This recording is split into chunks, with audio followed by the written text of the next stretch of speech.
माया सीता के जीवन से आप इसको समझें। हम आप माए बाप जो हैं, कल भी कहा था, थोड़ा सा आप भी कहा, थोड़ा सा छू देता हूं। जितने माए बाप कहलाने वाले हैं देखते होंगे, बहुत तो 1 नंबर छोड़कर 2 नंबर, ईमानदारी छोड़कर बेईमानी, सच छोड़कर झूठ। किस लिए? पैसा। अब पैसा किसके लिए? अपने बाल बच्चे के लिए। माए बाप के हृदय में हरदम होता रहता है कि मैं इतना कर दूं बेटा बेटी के लिए, कोई दिक्कत ना रह जाए। दिक्कत रहेगी तो दुख होगा। चाहते हैं, सामर्थ्य भर करते हैं, लेकिन पूरा नहीं कर पाते हैं। अंत में बोलते हैं सुनील के लिए और यह हो जाता न, तो मेरे मरने के बाद सुनील को कोई दिक्कत दुख नहीं रहता। सुनीता को ऐसा हो जाता न, उतना हमको है ये नहीं है तो सुनीता अगले नहीं किए। सब माए बाप यही कह के अंत लेते हैं, करने के लिए क्या नहीं किए बेटा के लिए बेटी के लिए, लेकिन सामर्थ्य उतनी नहीं तो कर सकूं। जितने माए बाप हुए सब सामर्थ्यहीन हैं। दशरथ जी के मन में यही था कि मैं बेटा राम के लिए इतना कर दूं कि मेरे मरने के बाद उसको कभी दिक्कत दुख ना हो। उधर जनक भी लगे हुए हैं, बेटी सीता के लिए इतना कर दूं कि मेरे नहीं रहने पर भी बेटी सीता को कोई दिक्कत दुख ना हो। तो लग गए दोनों। दशरथ जी महाराज को समझ चलती थी। धरती पर के जितने राजा थे सब उनके बस में थे। जिनको जो कहते थे हजूर हजूर करके करते थे। बहुत जमा किया, महल बनाया। कैसा? भूपति भवन सुभाय सुहावा, सुरपति सदनन पटतर पावा, मणिमय रचित चारु चौबारे, जनु रतिपति निज हाथ संवारे, सुचि सुविचित्र सुभोगमय, सुमन सुगंध सुबास, पलंग मंजु मणि दीप जहां, सब विधि सकल सुपास। ऐसा घर मकान बनाया बेटा राम के लिए कि राजा देवराज इंद्र को भी वैसा। उस घर मकान में दशरथ जी ने इतना कुछ जुटा दिया, इतना कुछ जमा कर दिया कि राजा इंद्र के महल में भी नहीं। जब इतना कर दिए ना, तब उनके मन में हुआ अच्छा अब हम मर भी जाएंगे ना तो बेटा राम को कभी दिक्कत दुख नहीं। उधर जनक भी लगे हैं कि जब तक शिव धनुष को कोई नहीं तोड़ेगा तब तक मेरी बेटी के लायक वर नहीं। मेरी बेटी रोज शिव धनुष को उठाकर लिपाई करती है, तो शिव धनुष को जो उठा के तोड़ देगा तब समझेंगे कि हमारी बेटी के लायक वर है। इसको जानने के लिए धरती पर जितने राजा थे स्वयंवर रचे, उसमें बुलाए गए। बड़े बड़े वीर बांकरे को होता था छुएंगे पट से चला जाएगा। रावण जैसे, बानासुर जैसे भीरे जितना दम था लगाए तो क्या टूटने को तो दूर जाए, हिला भी नहीं। अब बड़ी सभा है, उसमें जब नहीं हुआ तो बेइज्जती होगी ना। जब किसी की बेइज्जती होती है ना तो सिर नीचे हो जाता है। तब ऐसे करके नहीं चलेगा। चलेगा कैसे? क्रिकेटों में देखते हैं जो बढ़िया बैट्समैन बॉलर से जब आउट होता है ना तो चलता है कैसे? नहीं तो अच्छा अर्धशतक हो गया। तो बड़े बड़े वीर लज्जा के मारे सिर नीचे करके चल रहे हैं। नहीं है टूटा किसी राजा से।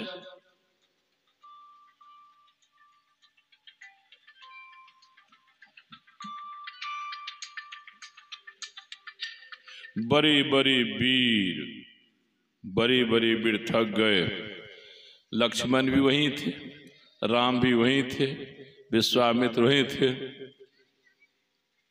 अच्छा, कौन बोले थे जौ राउर अनुशासन पाऊं, कंदुक ईब ब्रह्मांड उठाऊं।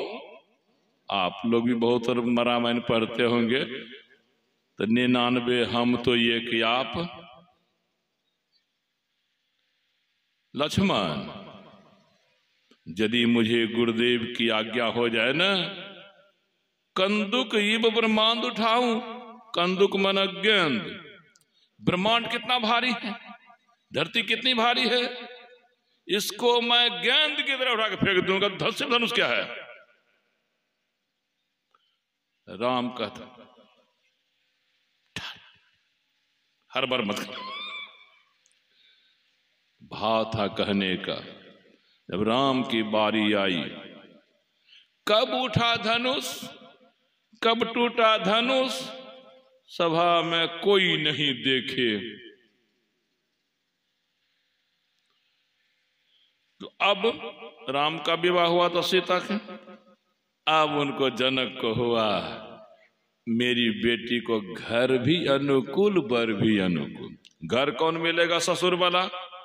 ससुर है कौन? दशरथ। वहां तो कुछ नहीं है कि सब कुछ है? सब कुछ है, घर में सब कुछ है, तो घर हो गया अनुकूल।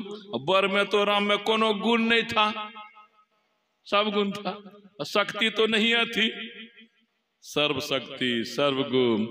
गद गद जनक की मेरी बेटी को घर भी अनुकूल, वर भी अनुकूल। यही लोग चाहते हैं हम अपनी बेटी के शादी में भी हम लोग कम से कम घर वर, तो घर अनुकूल मिल गया, वर अनुकूल मिल गया, अब तो कोई दुख नहीं। हे भगवान, जितना लंबा दुख राम को सीता को हुआ, उतना लंबा दुख और किसी बेटा बेटी को आज तक नहीं। कितना लंबा दुख? 14 दिन नहीं, 14 महीना नहीं, 14 वर्षों तक राजमहल में रहने वाली रह रहे जंगल में, पत्थर पत्थर पर पत्ता का बिछौना। कैसा लगता होगा, कैसा बीता होगा? कभी खाने को मिला, कभी नहीं मिला। कम दिन 14 वर्षों तक सब कुछ रहते अयोध्या में, आए कहा? जंगल में। जंगल में क्यों आ गई है? कहेगा कैकेयी के चलते। कैकेयी मूल नहीं है, मूल कोई और है। जिस समय भरत ननिहाल से आए, पिताजी को मरे हुए देखे तो हल्ला करने लग गए, अरे मैया कैकेयी, तुम हमसे पूछी थी कि हम तुमको राजा बनाएंगे, राम को जंगल भेजेंगे। सारा अयोध्या रो रहा है। राम घर में नहीं है, सीता घर में नहीं है, लक्ष्मण घर में नहीं है। अब राजा बनेगा, भरत अच्छा लगेगा ना? अच्छा लगेगा ना? नहीं, तुमको चिल्लू भर पानी नहीं मिल गया था, नाक रगड़ के मर जाती। सब सर्वनाशनी। जो बोलना था बोला। गुरु वशिष्ठ कहते हैं, औरों कुछ बोलोगे, पहले देख लो मन माथा ठंडा हुआ कि नहीं। किसी से भी कुछ बोलिए ना आप लोग भी, तो देखिए उसका मन माथा गर्म है कि ठंडा है। जब ठंडा रहे तब ये बोलिए, नहीं तो उधर से बोलने का कुछ बोल देगा कुछ, चाहे पत्नी ही क्यों ना हो, चाहे पति ही क्यों ना हो, चाहे बेटा ही क्यों ना हो। आपको पत्नी है? बोली है कभी सर? बेटा बोला है उल्टा पुल्टा कभी? कहना होगा हाँ। घर घर देखा एक के लेखा, घर घर देखा एक के लेखा। भाव था हमारा कि हर घर में देखिए क्या हो रहा। उधर हम कहे थे सब कुछ ठीक हो गया, तो भरत को कहते हैं, वो गर्मी में बोल रहा है, गर्म में अगर कुछ समझाएगा तो उल्टो पुल्टो हो जाए। तो नहीं गुरुदेव, अब ठंडा है मन माथा, ठंडा है तो सुनो, तब बात पकड़ोगे मानोगे। सुनहु भरत भावी प्रबल, बिलखी कहेऊ मुनि नाथ, हानि लाभ जीवन मरण, जस अब जस विधि हाथ। कल भी मैंने कहा था, जीवन में होनी होके रहती है। जन्म होनी के अंदर किसका जन्म कहाँ होगा, होनी के अनुसार। किसका मरण कहाँ होगा, होनी के अनुसार। जन्म मरण के बीच में जीवन जो है, उस जीवन में कब क्या होगा, होनी के अनुसार। होनी किसके अनुसार, प्रारब्ध के अनुसार। अच्छा भी होता है तो पुण्य प्रारब्ध के अनुसार, खराब भी होता है तो पाप प्रारब्ध के अनुसार। कहने का भाव मेरा ये था कि भगवान राम जंगल क्यों गए, सीता जंगल क्यों गई। तो कैकेयी ने खुद भगवान राम उस समय बोल रहे थे जिस समय पंडाल के लोग गदगद थे कि सुबह राम राजा बनेंगे। ये का एक चीन चैन पुल हो गया, अब कल राजा राम नहीं बनेंगे, भरत राजा। सारा पंडाल गरम है। वहीं पर लक्ष्मण भी थे। लक्ष्मण सबसे ज्यादा गरम, क्या कर दिया मेरे पिता ने, बर्दाश्त से बाहर है। क्या कर दिया मेरी माता कैकेयी ने, बर्दाश्त से बाहर, हमको बर्दाश्त नहीं होगा। तो राम समझाते हैं, अब बस ही जितना लोगों को सूझता है उतना बुझता है, जो नहीं सूझता है वह नहीं बुझता है। ए लक्ष्मण सुन, इसमें कैकेयी का हाथ नहीं है जंगल जाने का, हम ही कारण है। कैसे है, कर्म गति बलवान, जान दिल माही, जो लिखे विधि के अंक मिटे वो नाही, कर देखो जतन हजार पार नहीं पाही, जो भावी प्रबल हो वही हो जाए। जो मातु कैकेयी ने अपना बर लेना, करी धर्म विचार करार पिता ने देना, मुझको वनवास मिला यह कर्म अधीना, यह प्रारब्ध से अधीना। तो राम कहते हैं कि हमसे भी कभी कोई गलत कर्म हुआ था, वह प्रारब्ध बना।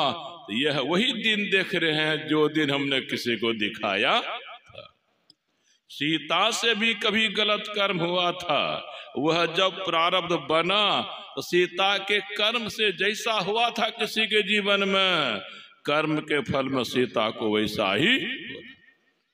तो राम ने कब किसको रुलाया था, तो राम ने वृंदा को रुलाया था, राम ने नारद को रुलाया था, वह उनको रोना पड़ गया। सीता ने सुग्गा सुग्गी को रुलाया था तो उनको रोना पड़ गया।